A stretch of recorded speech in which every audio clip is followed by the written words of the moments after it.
जो मच गयो है। बाबा लुटावे चाप चल मोहल्ला में हल्ला जो मच गयो है। ओ जायो यशोदा ने लल्ला मोहल्ला में हल्ला जो मच गयो है। जायो यशोदा ने लल्ला मोहल्ला में हल्ला जो मच गयो है। मोहल्ला में हल्ला जो मच गयो है।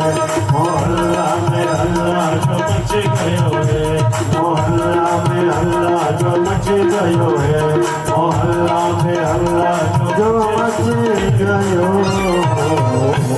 है। बोले कृष्णचंद्र भगवान की, बाल मुकुंद भगवान की। नंद बाबा उत्सव कर रहे हैं और सभी नर नारियां गोपवाल नृत्य कर रहे हैं। सब प्रसन्नचित हैं नंद राय के। अब नंद राय की वृद्ध अवस्था में एक पुत्र हुआ। अपार हर्ष और आनंद सारे ब्रज में छा गया। याचकों को अन्न धन गाय आदि मन भाव तो दान दिया जितना भी हो पाया। ब्राह्मणों को दान मान सम्मान से संतुष्ट किया। एक बार सुखोवाचर सुखदेव मुनि कहते हैं कि राजन, गोपान गोकुल रक्षायो निरूप्य मथुरा गत नंदो कंसस्य वार्षिक्यां करम दातु कुरुद्वः। कि गोपों को ब्रज की रक्षा का भार सौंप करके एक बार कंस को वार्षिक कर देने, टैक्स देने के लिए मथुरा गए। कौन? नंद बाबा। कंस को कर दे करके कारागार में वसुदेव जी से मिलने गए तथा उनको अपने यहाँ पुत्र पैदा होने का समाचार सुनाया। वसुदेव जी ने कहा कि हे नंद राय, हे नंद बाबा, आपकी इस अवस्था में पुत्र हुआ है, यह तो बड़े हर्ष की बात है। हे नंद बाबा, वसुदेव जी ने आशीर्वाद दिया कि आपका पुत्र चिरायुशाली हो। दूसरी प्रसन्नता की बात यह है कि हम और आप एक दूसरे से बिछुड़ गए थे। आज दोनों प्रेमी बहुत समय के बाद मिले हैं। इस संसार में दो प्रेमियों का मिलना बड़ा दुर्लभ माना जाता है। 4 मिले 64 खिले, 20 रहे कर जो। और प्रेमी जन से प्रेमी जन मिले, देह से साथ करो। इसलिए बड़ा दुर्लभ माना जाता है जब दो प्रेमियों का मिलन होता है। इसके पश्चात रोहिणी गोप वालों की कुशल क्षेम के बाद नंदराय जी से, नंद बाबा से कहने लगी कि आप शीघ्र ही गोकुल पहुंचिए हैं नंद बाबा। मुझे ऐसा आभास हो रहा है कि गोकुल में अपशकुन होने वाला है। जो नंद बाबा है वो जीवात्मा है, समझिए। और जो मथुरा है वो हमारा देह है, शरीर है।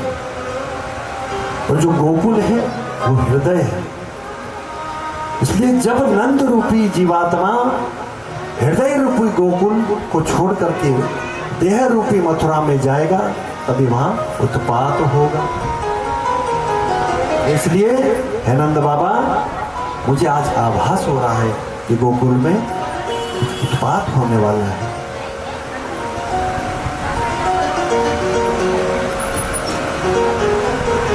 जब नंद रूपी जीवात्मा हृदय रूपी गोकुल को छोड़कर देह रूपी मथुरा में जाती है तभी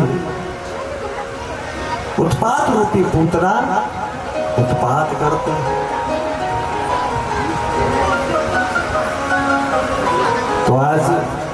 हमारे बीच में आचार्य ऋषि राम काला जी पधारे हैं। हमारे क्षेत्र के मूर्धन्य विद्वान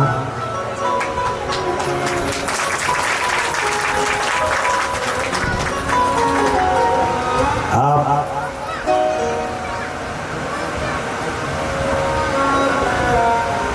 हमें आशीर्वाद देने के लिए पधारे। आपका सपत्निक, आपका बहुत बहुत आभार, धन्यवाद। क्योंकि सज्जनों, मैंने कल भी कहा था कि जब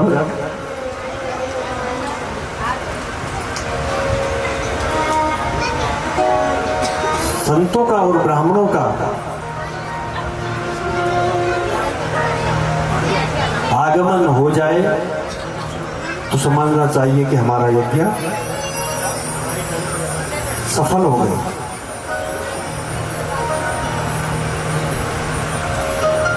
तो बहुत बहुत साधुवाद, बहुत बहुत धन्यवाद कि आप हमारे बीच में पधारे।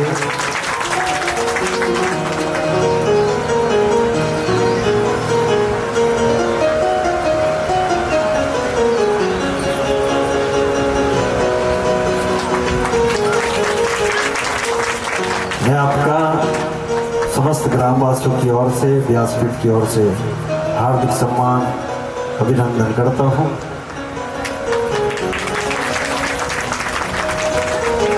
भगवान पुतना का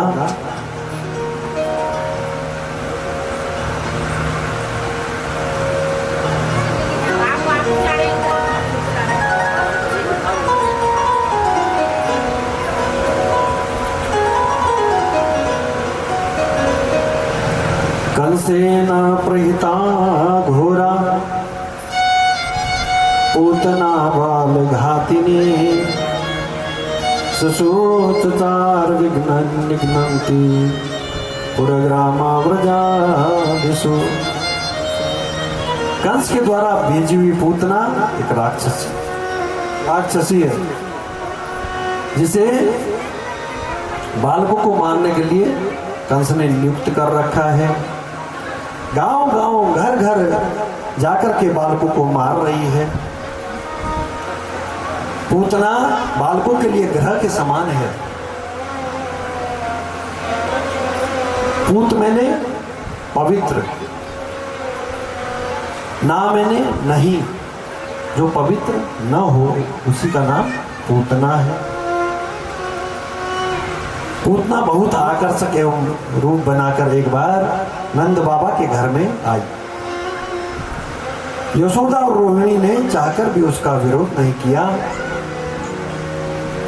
पूतना ने सोए हुए लाला को उठा लिया और उसके मुख में तीक्ष्ण भयंकर विष लगा हुआ स्तन पान कराने लगी। बालक बने गोविंद ने पूतना को देखकर अपने नेत्र बंद कर दिए और जैसे ही पूतना ने लाला को गोदी में उठाया सारे ब्रजवासी बालक और गोपियों ने समझा कि यह कोई विशेष संपन्न घर की स्त्री है और यशोदा मैया की कोई रिश्तेदार होगी शायद।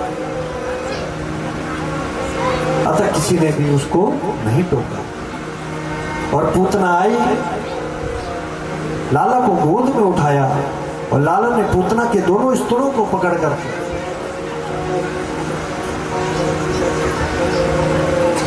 और नेत्र बंद करके स्तनपान करने लगे।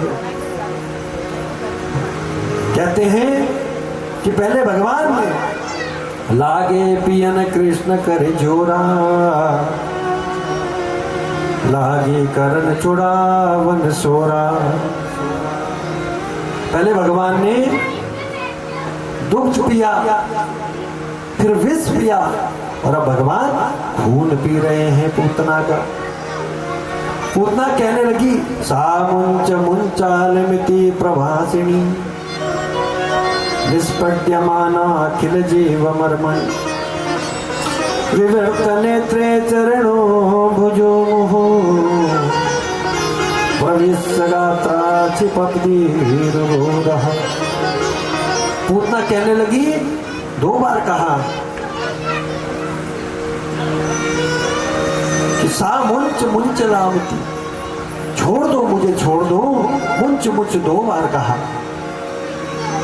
उसके मर्मस्थल में इतनी पीड़ा हो रही है, उसकी आंखें बाहर निकल आई। पूतना हाथ पैर पटक पटक कर रोने लगी। पूतना पसीने में लथपथ हो गई। उसके घोर शब्दों से पृथ्वी डगमगाने लगी। पूतना अपने असली रूप में आकर प्रणाम के समय ऐसे गिरी जैसे इंद्र के वज्र से कटकर वृत्तासुर गिर गया हो। भयानक आवाज आई जब पूतना गिरी। पूतना ने जब मुंच मुंच 2 बार कहा, भाव संतों का भाव है कि शायद पूतना कह रही है कि हे प्रभु, मुझे इस लोक और परलोक दोनों से मुक्ति दे दो। भगवान बोले, अरे पूतना, पहले तो मैं, हे पूतना, पहले तो मैं किसी को पकड़ता नहीं, और एक बार अगर पकड़ लेता हूं तो फिर छोड़ता नहीं। पत्यमानोऽपि तद्देदृश गत्युत्तररद्धुरान् चूर्णयामास राजेन्द्र महोदासी तमद्भुतम्। कि हे राजन, पूतना के शरीर के गिरते ही समय आश्चर्य की बात तो यह हुई कि उसके शरीर के नीचे 6 कोस तक के जितने भी पेड़ थे सब चकनाचूर हो गए, दब गए। जब भयानक आवाज को सुनकर मैया यशोदा, रोहिणी, गोपी ग्वाल सब रोते हुए चीखते हुए भागे, लाला को ढूंढने लगे। गोकुल से बाहर आकर सबने देखा, वहां एक विशाल शरीर वाली राक्षसी पड़ी है। उसकी दाढ़ हल के समान, मुख पहाड़ के समान, कान नाक कंदराओं के समान, स्तन बड़ी बड़ी शिलाओं के समान, और पेट तालाब के समान, अंधेरे कुएं की तरह आंखें उसकी, जांग नदियों की समान, हाथ पैर पुल जैसे, पुल के समान दिखाई देने लगे। सबने देखा लाला उसके वक्षस्थल पर जाकर के खेल रहा है। मैया ने गोदी में उठाकर लाला को देखा कि इतनी भयानक राक्षसी, कि मेरा लाला, माँ यशोदा कह रही कि मेरा लाला डर गया होगा, सब राक्षसी को देखकर छल गया होगा। तो आज माँ यशोदा लाला को घर में ला करके गाय की पूंछ से झाड़ रही है, और गोबर से लाला को स्नान करा रही है। तो सज्जनों, शास्त्र कहते हैं कि भगवान ने सबसे पहले किसको मारा? पूतना को। पूतना कौन थी? एक स्त्री थी। स्त्री थी ना पूतना? कौन थी? एक स्त्री थी। भगवान ने सबसे पहले जब भगवान आए धराधाम पर, तो सबसे पहले स्त्रियों को ही क्यों मारा? विचार करिए। राम अवतार में भी भगवान ने सबसे पहले स्त्री को मारा। कौन थी? ताड़का।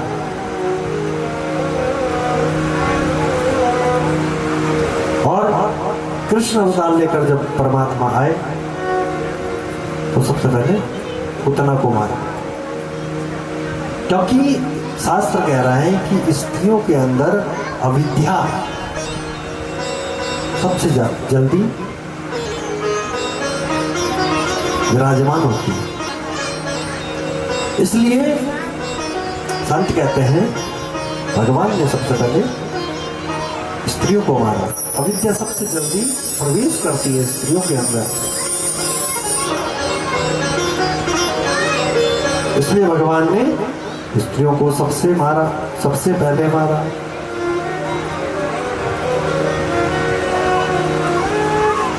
तो पूतना आज भगवान के चरणों में पड़ करके क्या कर रही है?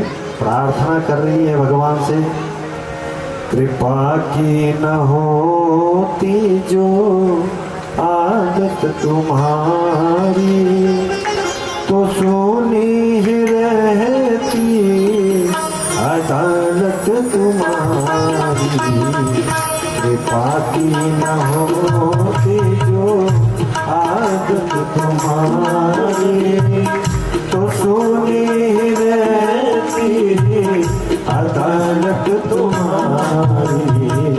कृपा की न होती जो आदत तुम्हारी, तो सोनी ही रहती अदालत तुम्हारी। हाँ, तो सोनी ही रहती अदालत तुम्हारी। से सभी जाइएगा आगे के साथ।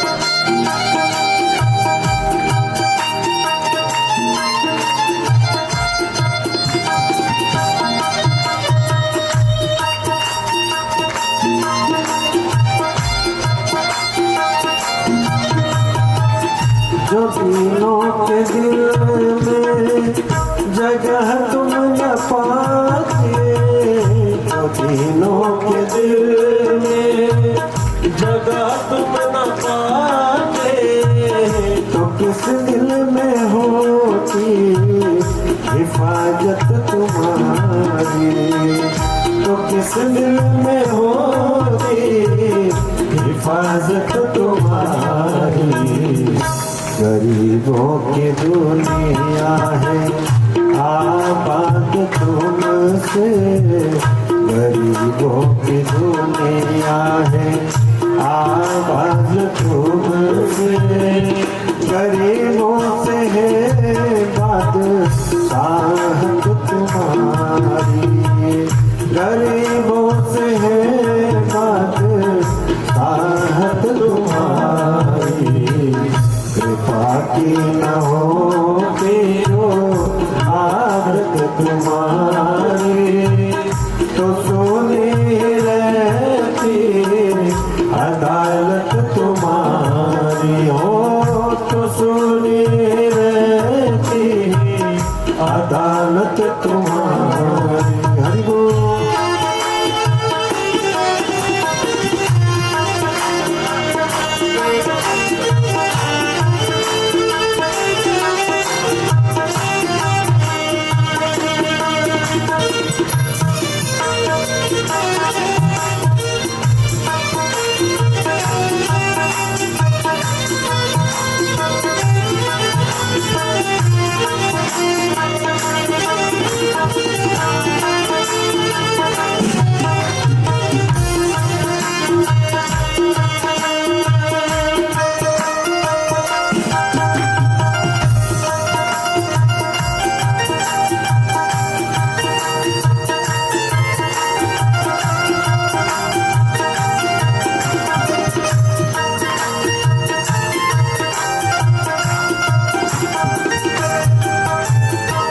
न हम होते मुजरिम, न तुम होते हाकिम, न हम होते मुजरिम, न तुम होते हाकिम।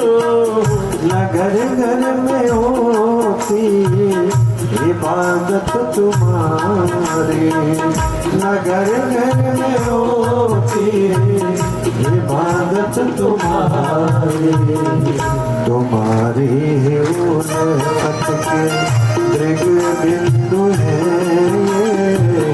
तुम्हारी ही उल्फत के दृग बिंदु है। तुम्हें सौंपते हैं हम अमानत तुम्हारी, तुम्हें सौंपते अमानत तुम्हारी। कृपा की न होती जो आदत तुम्हारी, कृपा की न होती जो आदत तुम्हारी, तो सुनी रहती अदालत तुम्हारी, तो सुनी रहती अदालत तुम्हारी। तो सुनी रहती अदालत तुम्हारी, हो तो सुनी रहती अदालत तुम्हारी। बोले राधा रमण भगवान की जय। भगवान ने पूतना का उद्धार किया। उसके पश्चात सक्तासुर आया। श्री सुखदेव मुनि कहते हैं कि राजन, जब गोविंद 3 महीने के हुए तब आज भगवान ने 3 महीने में करवट बदली है। करवट बदलने का भगवान ने करवट बदली और करवट बदलने का उत्सव मनाया गया। भव्य और दिव्य उत्सव मनाया। बाबा नंद ने उस दिन उसके जन्म नक्षत्र का योग आया। यशोदा के घर में बहुत सी ब्रज की स्त्रियां आकर नृत्य गीतों का आनंद लुटाने लगी। यशोदा जी ने लाला का अभिषेक करा कि आज लाला ने करवट बदली है। फिर आंखों में काजल लगा करके, अंजन लगा करके, अन्न वस्त्र माला आदि वस्तुओं से ब्राह्मणों की पूजा की, खूब दान पुण्य किया और ब्राह्मणों से स्वस्ति वाचन कराया। तब सुखदेव जी कहते हैं कि राजा, नंदस्य पत्नी कृतमज्जनादिकं विप्रे कृतस्य तेनं संपूजते, अन्नाद्यवासं त्रिगमीष्टधेनुभिः सजात निद्रा चमसी संछने। तब लाला को नींद आई और एक दिन लाला को नींद आई जब, तो एक गाड़ी के नीचे माँ यशोदा ने सुला दिया लाला। एक बैलगाड़ी के नीचे, सकट के नीचे, सकट कहते हैं बैलगाड़ी के। और स्वयं माता अपने आप नृत्य भजन करने ही चल दी। यशोदा मैया लाला को उस सकट के नीचे सुला करके और अपने आप भजन करने के लिए, नृत्य करने के लिए चल गई उत्सव में। उत्सव कौन सा हो रहा है?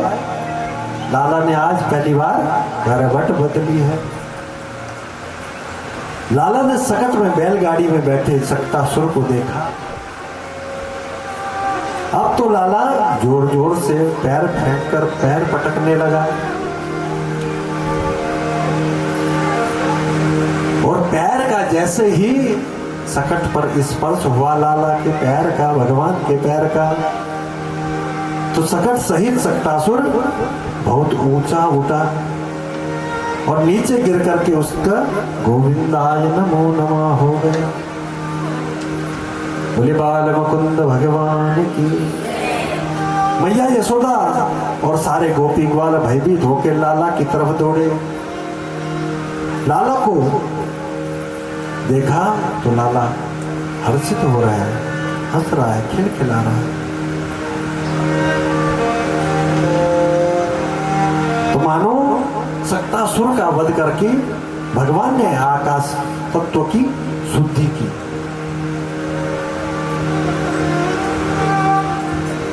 सुखदेव मुनि पूछते हैं कि राजन, ये सक्तासुर पूर्व जन्म में कौन था? हिरण्याक्ष का पुत्र उत्कल बड़े दीर्घ काल बड़ा शरीर वाला था। एक बार लोमस ऋषि के आश्रम में आकर के वृक्षों को तोड़ने उखाड़ने लगा और ऋषि ने क्रोधित होकर के कहा कि तुझे अपने शरीर और बल पर बड़ा अभिमान है, जा तू देह रहित तो हो जा। और पीछे प्रार्थना करने पर कहा कि वैवस्वत मनवंतर में द्वापर में श्री कृष्ण भगवान का तुझ पे पैर लगने से तेरी मुक्ति होगी। तो आज भगवान ने सक्टासुर का गोविंदाय नमो नमः कर दिया। श्रीवाल मुकुंद भगवान की। अब आगे तृणाव्रत आया। एक दिन मैया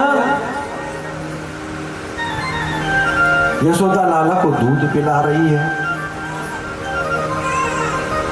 कि लाला यकायक भारी होने लगा, लाला का वजन बढ़ने लगा। लाला माँ यशोदा ने लाला को गोदी से उतार दिया। उसी समय कंस का निजी सेवक तृणावर्त आंधी के रूप में, बवंडर के रूप में आया। दैत्यो नामना तृणावर्त कंस भृत्य प्रणोदित चक्रवात स्वरूपेण जहारासेन मर्दक।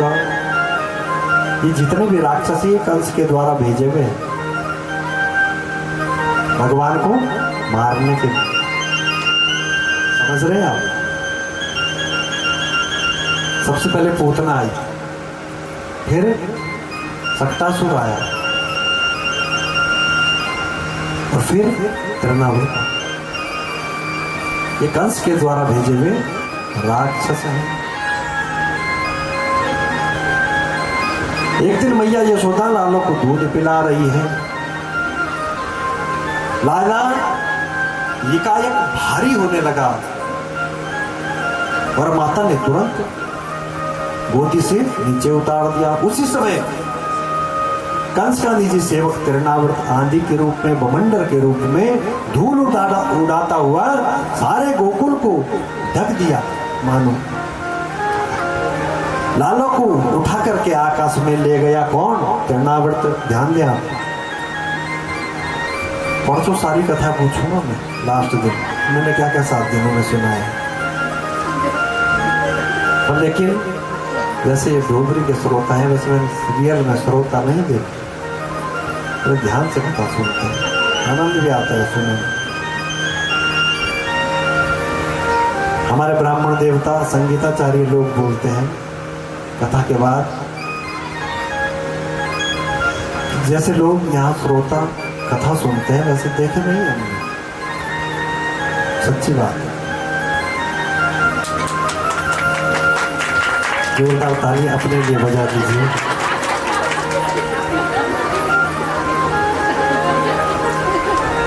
लाला तृणावर्त को आकाश में बवंडर के रूप में उड़ा करके ले गया। लाला को अपने पास न पाकर मैया रोने लगी कि लाला अभी तो यही था और कहाँ गया। उधर लाला ने तृणावर्त पर इतना भार बढ़ाया कि राक्षस घबरा गया।